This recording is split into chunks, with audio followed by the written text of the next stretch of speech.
Yes, kanongere mbahaye ikaze ni Newsline kabisa.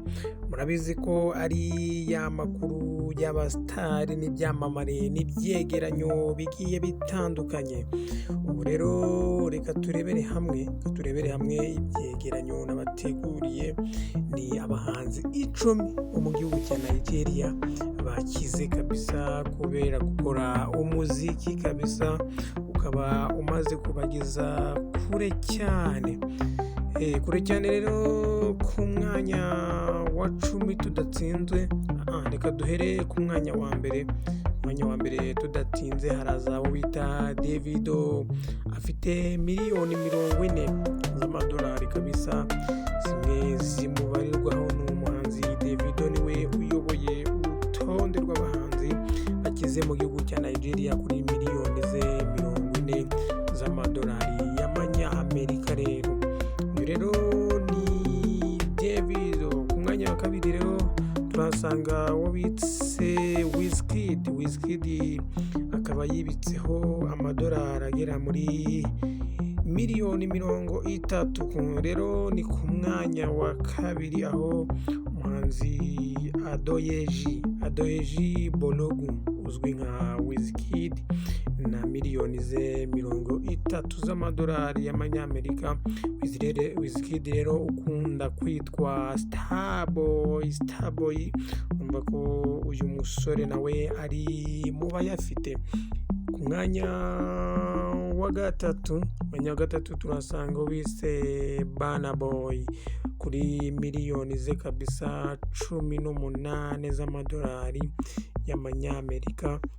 Uyu ni Burna Boy ukunda kwita akazina ka African Giant, nawe ni umwe mu bahanzi bo muri Nigeria bihariye umuziki muri iyi minsi cyangwa se muri iyi myaka ibiri itambutse. Umusore yarayoboye. Ku mwanya wa kane rero turahasanga abo bise Don Jazzy kuri miliyoni 17.5 z'amadolari y'amanyamerika kabisa.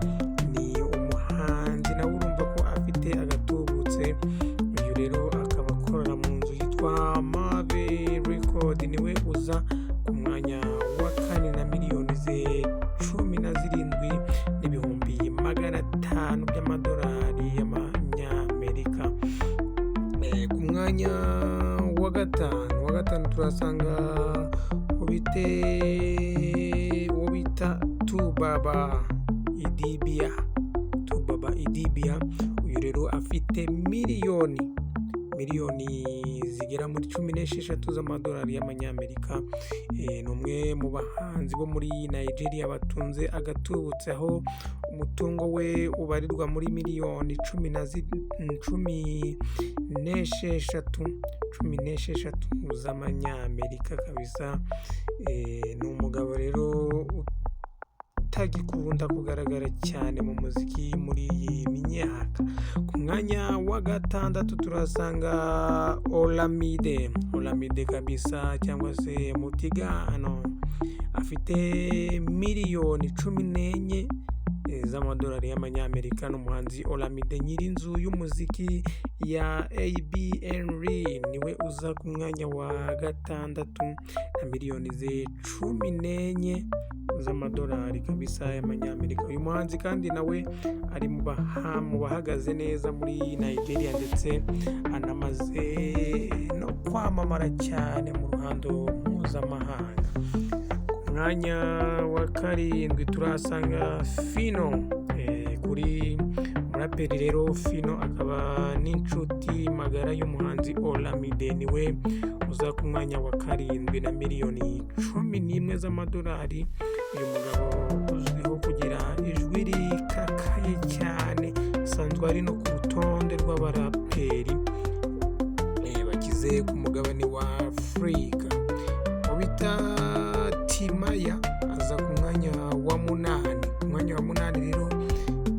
Umuhanzi Timaya wanakoranye indirimbo n'itsinda rya Urban Boys rya hano mu Rwanda icyenda bise Show Me Love niwe uza ku mwanya wa 8 kuri uru rutonde na miliyoni 10 z'amadolari. Ku mwanya wa 9 rero turahasanga umuhanzi Flavour Nabia wamenyekanye cyane ku ndirimbo ye yise Nwa Baby na miliyoni 9,300 cyangwa se 500 by'amadolari. Umuhanzi akaba rero azwiho kuba mu ba mbere bazamuye ijyana ya Afrobeat mu mwaka w'2011. Ku mwanya wa 10 turahasanga abo bise Tiwa Savage niwe muhanzi rukumbi w'igitsina gore uri kuri uru rutonde.